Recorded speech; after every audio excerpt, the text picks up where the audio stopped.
আসসালামু আলাইকুম এভরিওয়ান, সবাই কেমন আছেন? আশা করি সবাই ভালো আছেন। সকাল সকাল ডিউটিতে এসেই কাস্টমার সার্ভিস দেওয়া শুরু করে দিলাম। ডিউটিতে এসেই সরাসরি চলে যাচ্ছি মাকসালাতে, অর্থাৎ আমরা বাংলাদেশে যেটাকে লন্ডি ঘর বলে থাকি। কিন্তু রাস্তা দিয়ে যেয়ে খুবই মজা পাচ্ছিলাম, কারণ এই মুহূর্তে রাস্তায় নেই যেমন কোনো রোদ, তেমন নেই কোনো গাড়ি ঘোড়া। নর্মালি এই রকম সময় খুবই কম পাওয়া যায় রাত্রে, এবং এই সময়টাতে যদিও রাত্রে রোদ থাকে না, কিন্তু গাড়ি থাকে প্রচুর। আর এই সময়টাতে রোদ প্লাস গাড়ি কোনোটাই নাই। তো যাই হোক, গতকালকে একটা কাস্টমার আসছে, তার দুইটা জব্বা অর্থাৎ সৌদি আরবে যেটাকে তোপ বলে, সেটা ধোয়ার জন্য এবং লন্ড্রি করার জন্য মাকসালা পাঠাইছিল, সেটা দিয়ে আসছিল মিজান। আর এখন আমি ডিউটিতে এসে সেটা নিতে আসছি, কারণ কাস্টমার এখন চাচ্ছে। তো বলতে বলতে আমরা এখন মাকসালাতে চলে আসছি। উনি আমার কাছে ধরায় দিল ভাউচার যে কত টাকা বিল আসছে।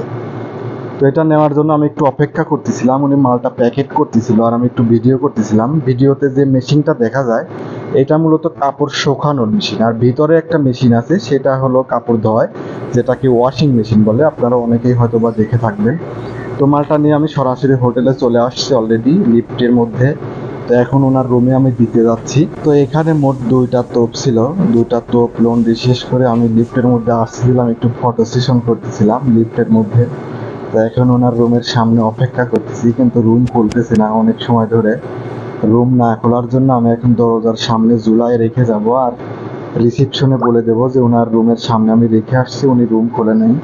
রিসিপশন থেকে কল দিয়ে বললে উনি মালটা রিসিভ করবে। তো যাই হোক, এত সময় সাথে থাকার জন্য সবাইকে অসংখ্য ধন্যবাদ। শেষ করতে এখানেই, আল্লাহ হাফেজ।